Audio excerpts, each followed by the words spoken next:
Let's go. Hi hello friends, ಎಲ್ರಿಗೂ welcome back to my menu vlog. ತಿಂಡಿ ಮಾಡೋಣ ಅಂತ ಹೇಳ್ಬಿಟ್ಟು ಬಂದೆ, ಏಕೆಂದರೆ ನಮ್ಮ ಮನೆಯವರು ಹೋದ್ರೆ ನಾನು ಒಬ್ಬಳೇನ ಅಂತ ಹೇಳ್ಬಿಟ್ಟು. ಆಮೇಲೆ ಉಪ್ಪಿಟ್ಟು ಮಾಡೋಣ ಅಂತ ಹೋದೆ. ಉಪ್ಪಿಟ್ಟಿಗೆ ಮೊನ್ನೆ ಮಜ್ಜಿಗೆ ಕಡ್ದಿರೋದು ಹಂಗೆ ಇಟ್ಟೋಗಿದ್ನ, ಅದಕ್ಕೆ ಅದಕ್ಕೆ ಉಪ್ಪಿಟ್ಟು ಮಾಡಿಬಿಡೋಣ ಮಜ್ಜಿಗೆ ಹಾಕ್ಬಿಟ್ಟು ಅಂತ ಹೇಳ್ಬಿಟ್ಟು ಉಪ್ಪಿಟ್ಟು ಮಾಡಿದೆ. ಅದು ನೋಡಿರಿ ಆ ಬಿಸಿಗೆ ಹಾಕ್ದಾಗ ಹೊಡೆದೋಗಿರೋ ರೀತಿ ಕಾಣಿಸ್ತು. ಆಮೇಲೆ ಚೆನ್ನಾಗಿ ಕುದಿಸಿದ ಮೇಲೆ ಸರಿ ಆಯ್ತು. ಅದು ಟೇಸ್ಟೇನು ವೇರಿಯೇಷನ್ ಆಗಿರಲಿಲ್ಲ, ಆದರೆ ಚೆನ್ನಾಗಿತ್ತು ಉಪ್ಪಿಟ್ಟು ಮಾತ್ರ. ಆಮೇಲೆ ಉಪ್ಪಿಟ್ಟನ್ನೆಲ್ಲ ಮಾಡ್ಕೊಂಬಿಟ್ಟು ತಿಂಡಿ ತಿನ್ನೋಣ ಅಂತ ಹೇಳ್ಬಿಟ್ಟು ತಿಂಡಿ ತಿಂದ್ಬಿಟ್ಟು ಅಲ್ಲಿ ತೋಟದ ಹತ್ರ ಹೋಗ್ಬೇಕಿತ್ತು. ತೋಟದ ಹತ್ರ ನೀರು ಹಾಕ್ಬೇಕಿತ್ತು. ಅದಕ್ಕೆ ಹೋಗಿ ನೀರನ್ನೆಲ್ಲ ಹಾಕ್ಬಿಟ್ಟು ಅಲ್ಲೇ ಆಂಟಿನೆಲ್ಲ ಮಾತಾಡಿಸ್ಕೊಬಿಟ್ಟು ಅಲ್ಲಿಂದ ಹೊರಟೆ.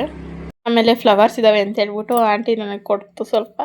ನಾನು ಅವನ್ನೆಲ್ಲ ತೊಗೊಂಬಂದು ಮತ್ತೆ ಮನೇಲಿ ಫ್ರಿಜ್ಜಿಗೆ ಇಟ್ಟೆ. ಫ್ರಿಜ್ಜಲ್ಲಾದರೆ ಫ್ರೆಶ್ ಆಗಿರ್ತೇವೆ, ಪೂಜೆಗೆ ದಿನ ಆಗುತ್ತೆ ಅಂತೇಳಿ ಅಲ್ಲಿಂದ ಟೌನಿಗೆ ಹೊರಟು ನಮ್ಮ ಆಂಟಿನೆಲ್ಲ ಕರ್ಕೊಂಡು ನಮ್ಮ ಆಂಟಿಯರು ಬಂದಿದ್ದರು. ನಮ್ಮ ಆಂಟಿ ನಾನು ಎಲ್ಲ ಹೋಗ್ಬಿಟ್ಟು ಒಂದು ಪುಟ್ಟಾಗ ಒಂದು ಶಾಪಿಂಗ್ ಮಾಡ್ಕೊಬಿಟ್ಟು ಅಲ್ಲಿಂದ ಸೀದಾ ನಮ್ಮ ಮನೆ ಹತ್ರ ಬಂದ್ವಿ. ಏಕೆಂದರೆ ಮನೆ ಹತ್ರ ನಾನು ಸ್ವಲ್ಪ ಕೆಲಸ ಇತ್ತು, ಮನೆ ಹತ್ರ ಹೋಗ್ಬಿಟ್ಟು ಹೋಗೋಣ ಅಂತೇಳಿ ನಮ್ಮ ಮನೆಯವ್ರನ್ನ ಬರೋಕ್ಕೆ ಹೇಳಿದೆ. ಅಷ್ಟೊತ್ತಿಗೆ ನಮ್ಮ ಕಂದನೂ ಬಂತು. ಅಲ್ಲಿಂದ ಬಂದು ಕೆಲಸನೆಲ್ಲ ಮುಗಿಸ್ಕೊಂಡು ನಮ್ಮ ಆಂಟಿ ಬಿಂದು ಒಂದು ಬೈಕು, ನಾನು ನಮ್ಮ ಕಂದ ಒಂದು ಬೈಕಲ್ಲಿ ಸೀದಾ ಮನೆ ಕಡೆ ಹೊರಟ್ವಿ. ಅಲ್ಲಿಂದ ಹೊರಟಾಗ ನೆನಪಾಗಿತ್ತು ನಮಗೆ ಇನ್ನೊಂದು ಏನೋ ತೊಗೊಳ್ಬೇಕಿತ್ತು ಅಂತ ಬಟ್ಟೆ.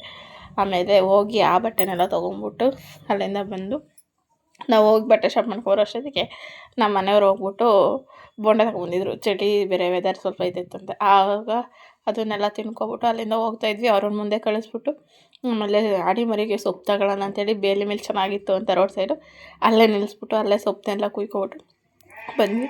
ಅಲ್ಲೇ ಸೂರ್ಯ ಮುಳುಗ್ತಾ ಆಯಿತು, ಚೆನ್ನಾಗಿ ಕಾಣಿಸ್ತಿತ್ತು. ಅದಕ್ಕೆ ಅದೊಂದು ವೀಡಿಯೋ ಮಾಡ್ಕೊಂಡು ಅಲ್ಲಿಂದ ಸೀದಾ ಮನೆ ಕಡೆ ಹೊರಟ್ವಿ.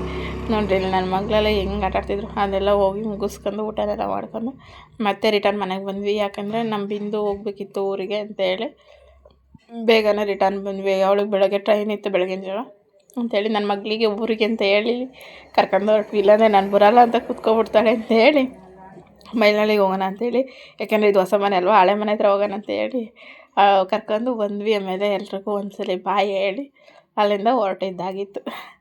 ಅಲ್ಲಿಂದ ಸೀದಾ ಹೊರಟ್ಬಿಟ್ಟು ಊರ ಕಡೆ ಬಂದ್ವಿ. ನೈಟು ಬರ್ಬೇಕಾದ್ರೆ ಚಂದ್ರನಂತೂ ಸಿಕ್ಕಾಪಟ್ಟೆ ಸಕ್ಕದಾಗಿ ಕಾಣಿಸ್ತಿತ್ತು. ಇಷ್ಟ ಆಗಿತ್ತು ಇವತ್ತಿನ ವ್ಲಾಗ್. ಜೈ ಆಂಜನೇಯ.